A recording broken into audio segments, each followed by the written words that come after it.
एक बार की बात है, एक जंगल में मोती नाम का एक हाथी रहता था। मोती बड़ा शांत और खुश मिजाज था। उसे अकेले घूमना और गुनगुनाना बहुत पसंद था। हर सुबह वह नदी किनारे जाकर मीठे गाने गाता था। उसकी भारी लेकिन प्यारी आवाज जंगल में दूर तक गूंजती थी। नदी का पानी बहते हुए उसकी धुन के साथ लहराने लगता, पेड़ हवा में झूमने लगते और आसमान में पक्षी उसकी धुन पर उड़ते। एक दिन मोती ने सोचा, क्यों ना आज कुछ नया गाया जाए। उसने आंखें बंद की और पूरे दिल से गाना शुरू कर दिया। उसका गाना इतना प्यारा था कि नदी के पास बैठी चिड़िया भी रुककर सुनने लगी।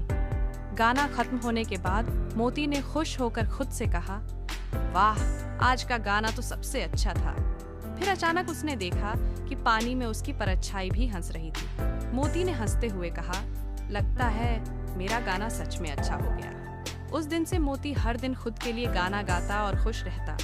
उसे किसी श्रोता की जरूरत नहीं थी, बस उसका गाना और उसकी खुशी ही काफी थी।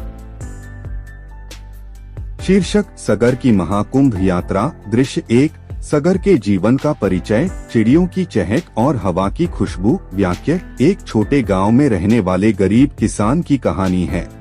प्रकृति प्रतिदिन करके कृषि करता है और प्रेम की महत्वा को सजोता है।